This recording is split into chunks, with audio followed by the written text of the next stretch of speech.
کہ یہ مرنے کے بعد قبروں کے اندر اللہ تعالیٰ کی طرف سے اگر کوئی عنایت ہو جاتی ہے تو جسم سلامت رہتا ہے، خوشبو پھوٹ پڑتی ہے، یہ کوئی سائن ہے، کوئی کرائٹیریا؟ علم کی بنیاد بہرحال وہی تجربہ مشاہدہ ہے، کچھ آپ کے ذاتی تجربات ہوں گے، کچھ تاریخ کے تجربات ہیں، کچھ مختلف اہل علم کے تجربات ہیں، اس کو بیان کرتے رہتے ہیں۔ دوسرا ذریعہ علم اللہ تعالیٰ کے پیغمبر، وہ اللہ تعالیٰ کے پیغمبروں نے جو کچھ ہمیں بتایا ہے وہ اس وقت سب سے بڑھ کر، سب سے زیادہ مستند طریقے پر، جس پر ہم پورا اعتماد کر سکتے ہیں، یقین کے ساتھ کہہ سکتے ہیں کہ اللہ کی بات ہے، وہ تو قرآن مجید ہی ہے۔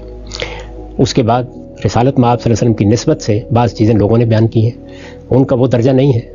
اس کی کوئی ذمہ داری بھی اللہ کے پیغمبر پر نہیں ڈالی جا سکتی، لوگوں نے وہ باتیں بیان کی ہیں۔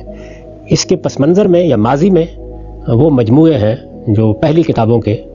اہل کتاب نے مرتب کر رکھے ہوئے ہیں، جیسے تورات ہے، جیسے انجیل ہے، جیسے امثال ہے، جیسے زبور ہے، اسی طرح انبیاء کے صحائف ہیں، بائبل کی تاریخ ہے۔ تو ان سب چیزوں کے اندر تو یہ جو کچھ آپ نے فرمایا ہے اس کی کوئی بنیاد نہیں ہے۔ تو آپ لوگ اپنے تجربات، مشاہدات کی بنیاد پر سائنسی گفتگو کیا کریں ایسے موضوعات پر، اس کا مذہب سے کوئی تعلق